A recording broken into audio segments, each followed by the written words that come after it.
Kita berdoa. Sungguh Tuhan, kami rindu saat ini Tuhan, Engkau yang mengisi setiap relung hati kami. Dan kami percaya ya Tuhan, Engkau hadir di tempat ini. Saat ini ya Tuhan, kami menyerahkan pribadi kami untuk diisi oleh kebenaran firman Tuhan. Biarlah kiranya Tuhan, setiap anak-anak-Mu yang akan mendengar, Tuhan akan urapi. Bahkan hamba secara pribadi ya Tuhan, setiap perkataan yang akan keluar dari mulut hamba, semua adalah kebenaran firman Tuhan. Terima kasih Bapa di surga, kami siap untuk belajar merenungkan kebenaran firman Tuhan. Di dalam nama Yesus kami berdoa. Haleluya. Amin. Silakan duduk kembali.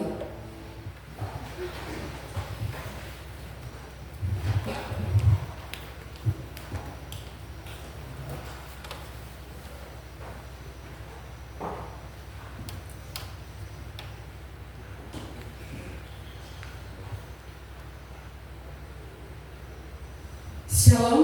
Amin. Shalom. Ada sukacita ya? Amin. Iya. Kalau saya lihat, kayaknya Bapak Ibu ini tegang lihat saya. Atau saya yang tegang lihat Bapak Ibu ya? Iya. Pertama-tama saya ucapkan terima kasih kepada Bapak Gembala dan pengurus kelompok doa yang memberi kesempatan perdana bagi saya untuk menyampaikan kebenaran firman Tuhan atau mengambil pelayanan khotbah pada malam hari ini. Kiranya Tuhan Yesus senantiasa memberkati kita semua. Amin. Baik, Bapak Ibu, saudara yang dikasihi di dalam Tuhan, pada malam hari ini saya akan mengajak kita untuk belajar kebenaran firman Tuhan yang terdapat di dalam Alkitab kita. Silakan dibuka di dalam kitab Kisah Para Rasul pasal 4 ayat 23 sampai dengan ayat yang ke-31. Sekali lagi, firman Tuhan di dalam Kisah Para Rasul pasal 4 ayat 23 sampai 31. Jika sudah mendapat boleh katakan amin. Amin. Amin. Baik, saya rindu untuk kita membaca firman Tuhan ini bersama-sama. Kisah Para Rasul pasal 4 ayat 23 sampai yang ke-31. Perikop di atas, doa jemaat. 1, 2, 3. Sesudah dilepaskan, pergilah Petrus dan Yohanes kepada teman-teman mereka.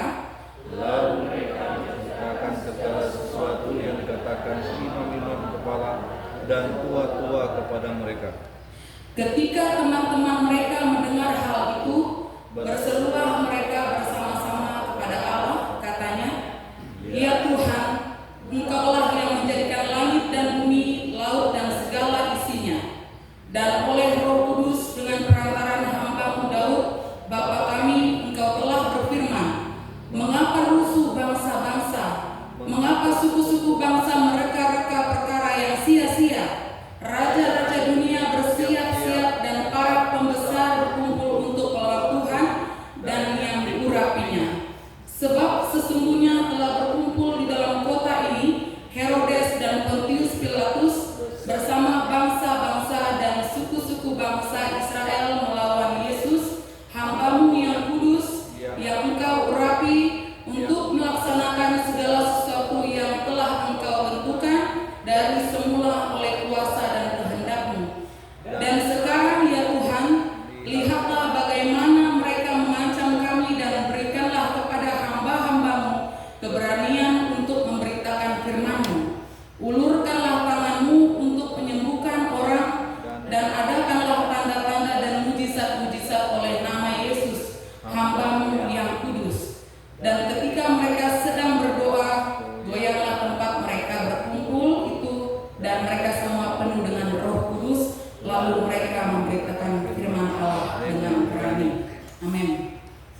dalam pembacaan firman Tuhan ini ingin menceritakan kepada kita atau ingin menjelaskan kepada kita bagaimana Petrus dan Yohanes pada saat itu mengalami persoalan dalam penjara, kemudian akhirnya mereka boleh bersyukur, mereka boleh memuliakan Tuhan, dan Tuhan Yesus senantiasa memberkati mereka.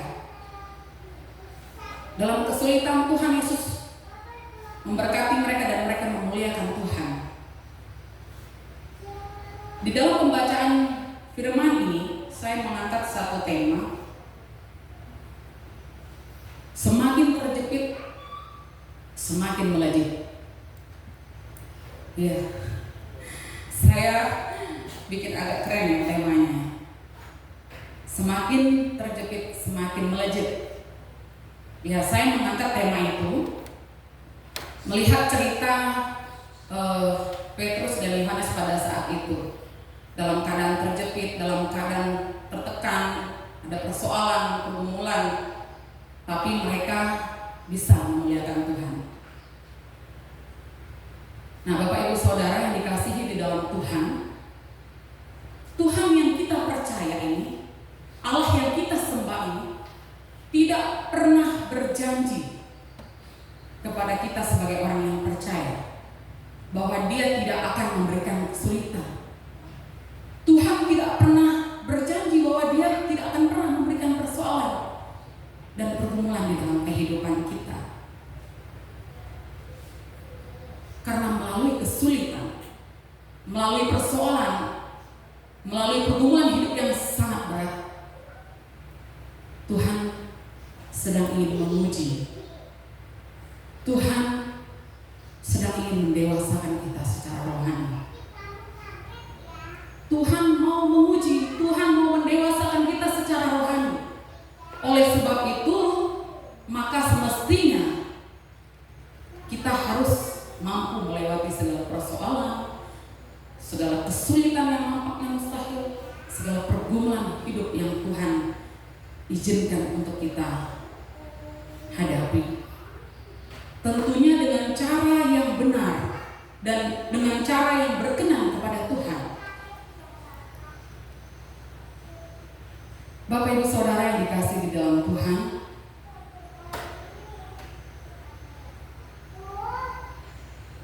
dalam kesulitan, dalam persoalan hidup, Tuhan mau kita memuliakan Dia. Maka kehidupan kita harus senantiasa hidup di dalam Tuhan. Sehingga walaupun di tengah kesulitan, walaupun di tengah persoalan hidup, kita bisa tetap memuliakan Allah. Sehingga saat kesulitan datang, saat persoalan datang, saat pergumulan hidup datang, kita tidak putus asa, kita tidak jatuh, tapi kita terus bangkit dan memuliakan Tuhan. Itu tema yang saya maksud. Semakin terjepit, semakin banyak masalah, semakin melejit, semakin hidup kita memuliakan Tuhan. Jangan karena ada masalah kemudian kita putus asa, kita lupa untuk memuliakan Tuhan. Nah, Bapak Ibu Saudara yang dikasihi di dalam Tuhan Yesus Kristus, bagaimana cara yang benar, bagaimana cara yang berkenan dalam merespon masalah atau pergumulan hidup? Kita boleh baca di dalam ayat yang ke-24. Di dalam ayat yang ke-24 mengatakan, ketika teman-teman mereka mendengar hal itu, berserulah mereka bersama-sama kepada Allah. Katanya, ya Tuhan, Engkaulah yang menjadikan langit dan bumi, laut dan segala isinya.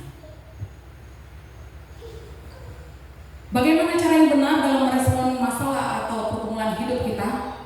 Yang pertama, mengandalkan kuasa Tuhan, mengandalkan kuasa Allah, Di dalam ayat ini dijelaskan bahwa Tuhan kitalah yang menciptakan langit, bumi, laut, dan segala isinya. Tuhan berkuasa atas semuanya itu. Kalau Tuhan sudah berkuasa atas semuanya itu, kenapa kita ragu? Kenapa kita ragu saat menghadapi persoalan hidup untuk mengandalkan kuasa Allah?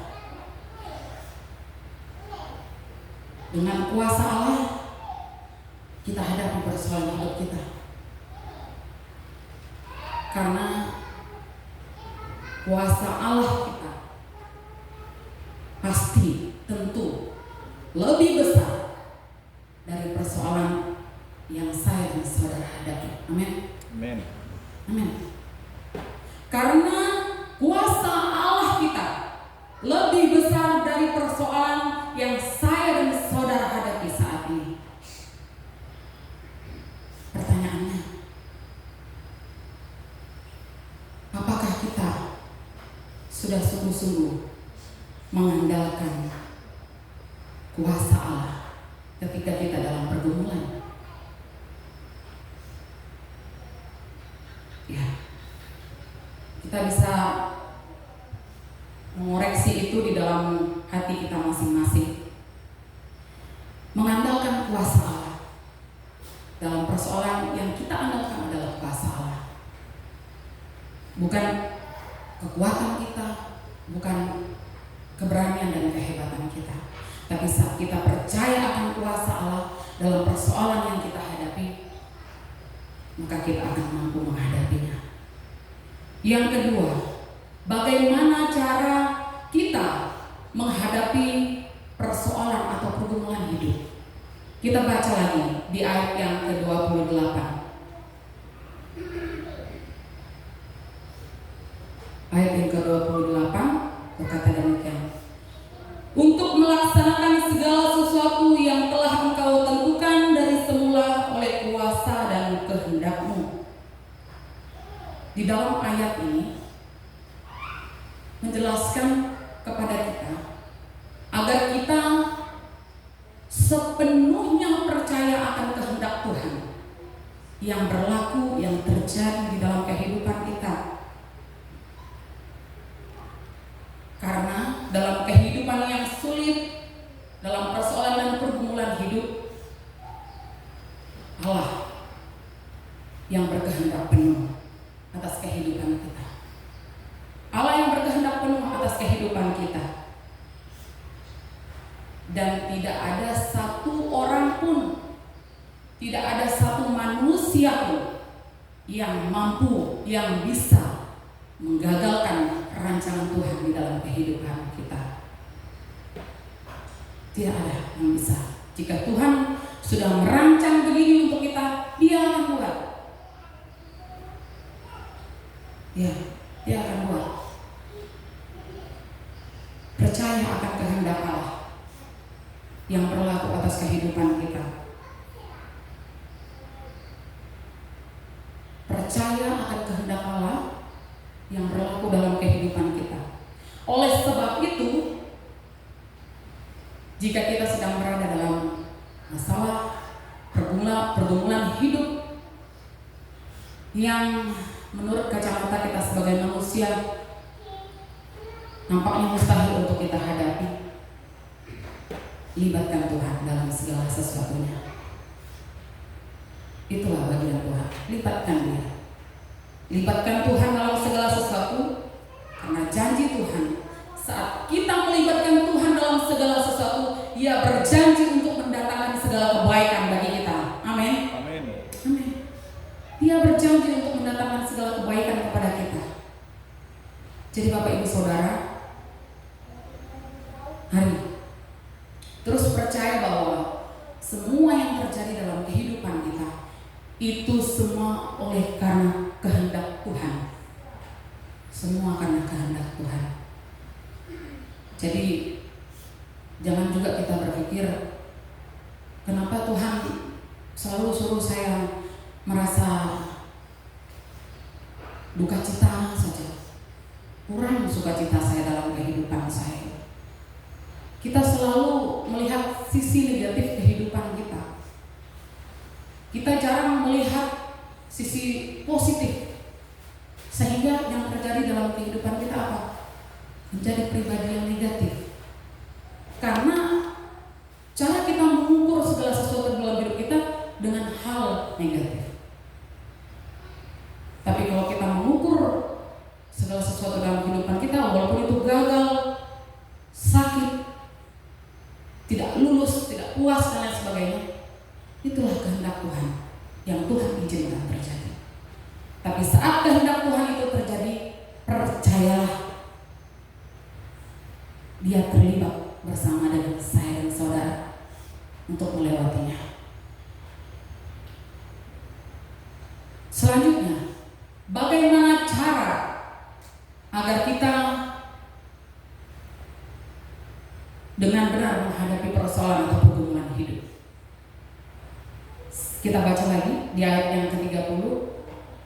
Saya minta Rafael baca ayat yang ke-30, Rafael, dengan nyaringnya. Ulurkanlah tanganmu untuk menyembuhkan orang, dan adakanlah tanda-tanda dan mujizat-mujizat oleh nama Yesus, hamba-Mu yang kudus. Amin. Iya.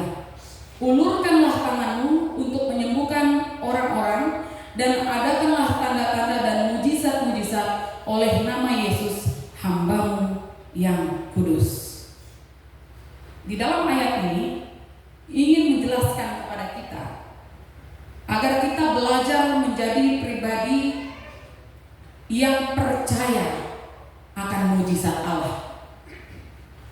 Dalam ayat ini ingin menekankan kepada kita agar kita percaya akan mujizat Allah. Dalam kehidupan kita banyak orang yang rindu untuk mengalami mujizat. Ada banyak orang yang rindu untuk menerima mujizat Allah. Tapi ingat Bapak Ibu Saudara,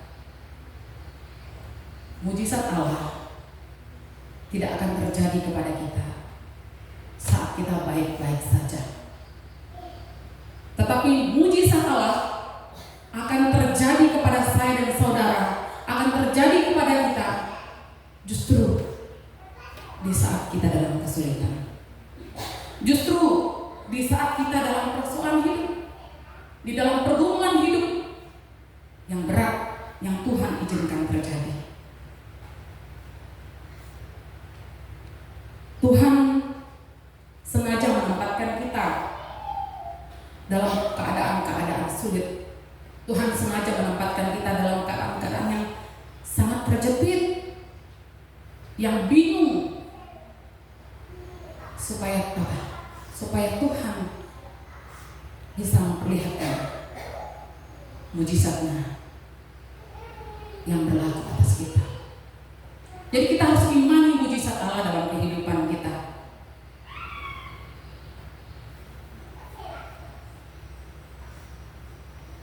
Kalau kita sudah mengimani, kalau kita sudah percaya akan mujizat Allah dalam kehidupan kita, maka percayalah Bapak Ibu Saudara, kita akan mampu menghadapi segala persoalan hidup dan kita akan tetap kuat. Kita tidak akan putus asa dan kita tidak akan mudah menyerah, karena kita percaya mujizat Tuhan yang terjadi di dalam kehidupan kita. Ya, Bapak Ibu Saudara yang dikasihi di dalam Tuhan Yesus Kristus, saya ingin menyampaikan satu mujizat kuasa yang saya rasakan dengan penyerahan yang sungguh kepada Tuhan. Beberapa waktu yang lalu saya mengalami masalah dalam pita suara, dan saat saya memeriksakan ke THT di Samarinda, mengatakan bahwa ibu tidak bisa menyanyi, tidak bisa sering menyanyi, tidak bisa sering banyak-banyak bicara. Saat saya mendengar itu, yang saya pikirkan adalah, Tuhan, saya selama ini sebagai WL menyanyi untuk Tuhan. Saya bilang begitu. Akhirnya saya rasakan dan saya merenungkan kembali. Pada saat Paskah, saya diberikan kesempatan untuk melayani di hari Jumat. Berat sekali, saya tolak. Hari Minggu saya ditawarkan lagi, berat sekali saya tolak. Kemudian saya merenung, kenapa saya ragu dengan kuasa Tuhan terhadap saya? Ada Roh Kudus yang berbicara di hati saya. Tiba-tiba ada ibadah di zona ilir Paskah, dan diberi kesempatan kepada saya. Sempat saya juga menolak, tetapi seruan semakin kuat. Akhirnya saya katakan dengan iman, saya terima pelayanan ini Tuhan, berkaryalah. Dan perdana saya WL setelah dari dokter itu waktu kita di Batu Majang, tapi itu di backup sama 2 teman. Dan akhirnya saya mengambil pelayanan itu, padahal itu cukup banyak orang. Tapi saat saya mengatakan iya pada hari itu, saya berdoa, dan tidak sekali saja saya berdoa. Saya menangis di kamar. Saya bilang sama Tuhan, Tuhan, kembalikan suara saya, hilangkan parau ini. Saya mau terus memuji Tuhan, saya mau terus memuliakan Tuhan. Saya percaya tenggorokan saya sembuh dalam nama Yesus, saya bilang. Akhirnya sepanjang perjalanan kami ke Databulan, saya terus berdoa di dalam mobil. Itu rekan-rekan turun dari mobil, saat berhenti saya tidak keluar sama sekali. Kenapa? Terus terang saja saya katakan, saya mengambil kesempatan untuk berdoa. Di dalam mobil pun sekalipun saya berdoa. Dan ending doa saya sudah berdoa, saya sudah percaya Tuhan akan melakukannya. Saya melihat kuasa Tuhan yang begitu heran, mujizat Tuhan terjadi. Pada saat saya berdiri melayani, semua nada-nada tinggi, karena saya dengan Pak Aing berdua, saya harus kadang-kadang mengambil nada pria. Selama latihan saya tidak pernah bisa ambil suara tinggi, khusus nada-nadanya Pak Aing. Puji Tuhan, pada malam itu semua nada-nada tinggi saya sikat habis. Pada saat nyanyian bukan dengan barang karena itu saya meneteskan air mata, karena saya sangat bersyukur. Saya betul-betul merasakan mujizat Tuhan terjadi. Puji Tuhan, sampai hari ini walaupun suara saya seperti ini, tapi tadi kita nyanyi, biasanya kalau sudah pelayanan begitu suara saya menjadi parau. Kalau sudah nggak bisa nyanyi nada tinggi, tadi saya tes masih bisa. Puji Tuhan. Segala hormat kemuliaan hanya bagi Yesus.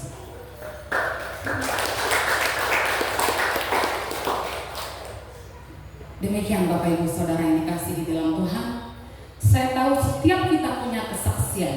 Saya tahu setiap kita punya persoalan. Saya tahu setiap kita diizinkan Tuhan untuk melewati pergumulan hidup yang berat. Tapi saat kita berada di posisi itu, saat kita berada dalam keadaan itu, andalkan kuasa Tuhan. Percaya kehendak Tuhan. Imani mujizat Tuhan dalam kita menghadapi persoalan hidup. Jadi kita harus percaya bahwa Tuhan punya rencana yang hebat buat setiap pribadi kita. Tuhan punya rancangan yang luar biasa untuk setiap kita. Tuhan mau setiap kali kita dalam persoalan, kita bangkit untuk memuliakan Tuhan. Amin. Mari kita berdoa. Hamba sudah berhenti berbicara ya Tuhan. Namun hamba percaya Tuhan yang akan meteraikan semua kebenaran firman yang telah kami sampaikan, telah hamba sampaikan. Biarlah kiranya lewat firman ini ya Tuhan, meneguhkan iman percaya kami, menguatkan kehidupan kami di dalam setiap persoalan, dalam setiap pergumulan hidup. Tuhan mau agar kami mengandalkan Tuhan. Tuhan mau agar kami percaya kehendak Tuhan terjadi. Dan Tuhan mau kami memiliki iman, mengimani mujizat Allah dalam kehidupan kami. Terima kasih Bapa, terima kasih dimuliakanlah Engkau ya Tuhan. Kami bersyukur untuk kebenaran firman ini, dan kami percaya firman ini akan menguatkan kami dan meneguhkan kami untuk tetap setia, kuat di dalam Tuhan. Terima kasih Bapa di surga, kami mengucap syukur. Haleluya. Amin. Saya kembalikan kepada